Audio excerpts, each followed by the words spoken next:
What's up guys, welcome back to Drew Tutorial, and in today's video I'm going to show you how to change your Instagram profile picture. Right, so once you're inside Instagram guys, you want to click on your profile on the lowermost right hand side. Now once you're on this page guys, on the uppermost left hand side you'll be able to see your profile. Now if you just tap on that, you realize it opens up and it wants you to add a story, but you don't want to do that. So let's click on the X on the uppermost left hand side.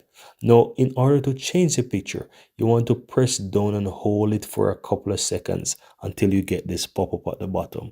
And here you will see that it gives you the option to import from Facebook. It also allows you to remove it, and it also gives you an option that says new picture, right? New profile picture. So click on that and that will take you into your images that you can choose from your gallery, or you can choose the photo option and that will allow you to take a picture, right? So you can choose whichever you want. Now once you do that guys, all you have to do is just select the image that you want, and then you want to go ahead and click on next on the uppermost right hand side for you to add the new profile picture. And once you do that, that's all you have to do guys. Your profile picture will be changed.